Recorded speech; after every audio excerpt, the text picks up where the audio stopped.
Alright guys, welcome to the 7th episode of the Hunter Guide series. Today's Hunter will be Min, or as everyone call him, the Healer. But before we get into that, as always, if you like my content and wish to see more, consider liking and subscribing so we can get to 1k subs before the end of April. I appreciate you guys, thanks a lot for the support, let's get into it. So Min is the only SSR healer as of right now. He can be a real asset for your team, honestly, even though his damage aren't that good, they're pretty much inexistent. I personally use him everywhere, honestly, gates, boss fights, battlefield of trials, power of destructions.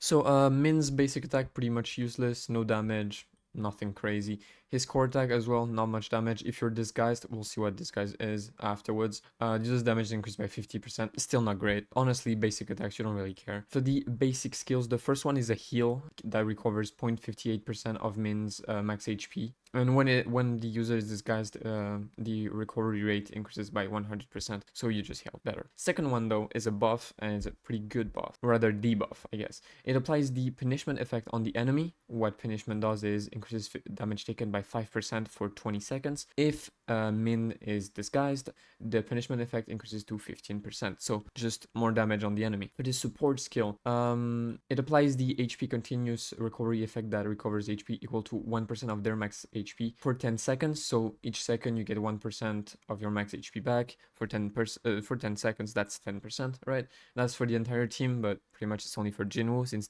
it's the only one you're using whenever you have him as a support. A heal, that's pretty cool, and it also applies the punishment effect, so 15% damage taken for 20 seconds. So it's a debuff as well as a heal. So it's a pretty good support skill. The Divine Punishment, the QT skill, is just when this skill is used, the user's power gauge recharges by 5%, so you get your ult faster. Speaking of which, his ult, few damage, irrelevant as I said. The user applies Heavenly Blessing effect to the entire team, and also when the user is disguised, it applies the critical hit damage increase effect to the entire team. So Heavenly Blessing, the user's damage dealt and critical hit rate increased by 12%. He increases the damage dealt and critical hit rate of your entire team by 12%. And when he's disguised, so any hunter that gets this buff has his critical hit damage increased equal to 40% of the amount that exceeds Min's basic critical hit damage. So Min's critical hit damage is the amount of crit damage he has without artifacts, right? So if you go on all, you'll see the crit damage he has with artifacts.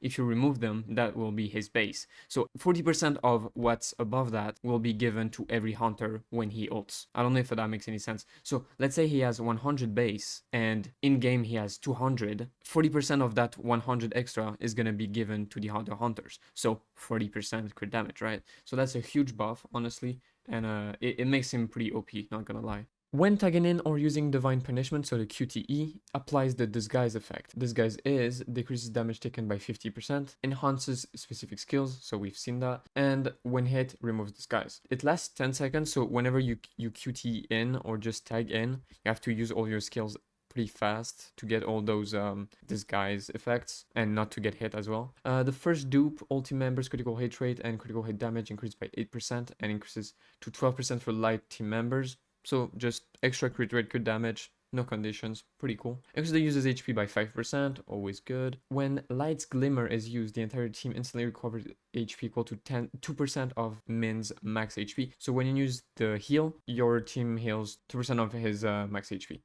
Min's power gauge acquisition rate increases by 10%, so you get his ult faster. It's pretty cool, honestly. And for the final one, when the user uses Heavenly Blessing, increase the damage of the next ultimate skill of the team member, which has the highest total power, by 50%. So let's say your highest total power is Choi. When you use his ult, Choi's next ult will deal 50% more damage. So that's just insane. The damage you can deal with that is just insane. Let's talk about weapons. His exclusive weapon increases his HP by 2.5%, and whenever he uses his ult, users and team member damage dealt is increased by 4% for 16 seconds.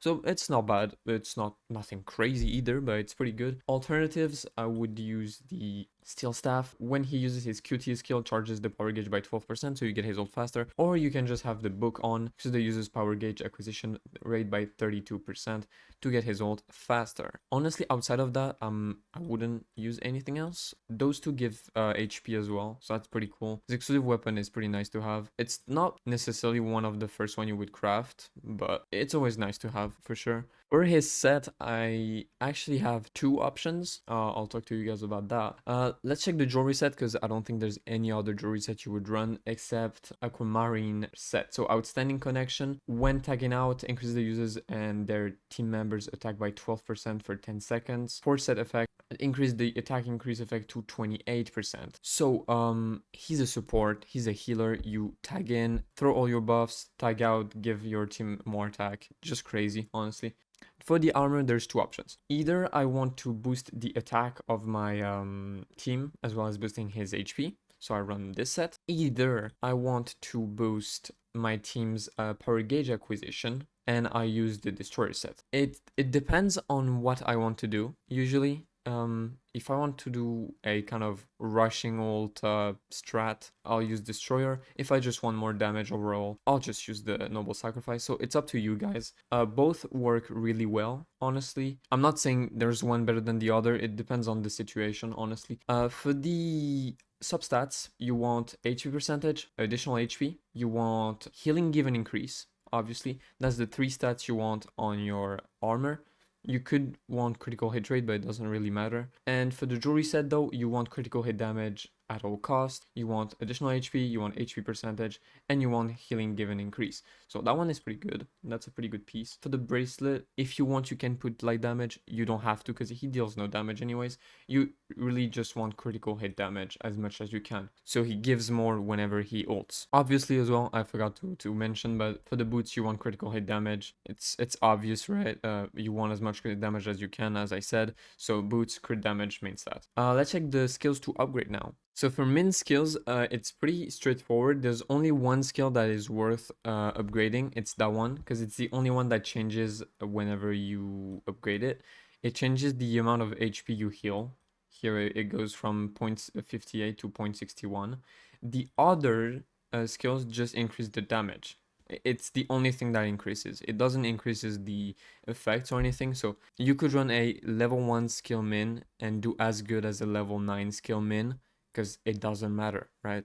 The only thing that matters is that the effect is still there, and it doesn't change depending on your skill level. So that's one thing to note. So since he's a support, I want to add another kind of chapter to this guide, being what hunter are good running with him. So obviously, if you have him maxed out with 5 dupes, Choi is very good, because he will buff his ult damage, but be careful, he doesn't buff his crit damage or anything, since Choi can't crit. The best ones to run with Min are obviously Seo, extra crit damage, extra crit rate. Emma, pretty good. New bike, insane. Lim, as I said in my video yesterday, the combo is insane. And lastly, I would say Hwang Dong-soo, right? So anyone that does pretty good damage and that crits is gonna be insane with Min. That's one thing you have to note. Anyone you're gonna run with Min is gonna become crazy good because of all the buffs he gives.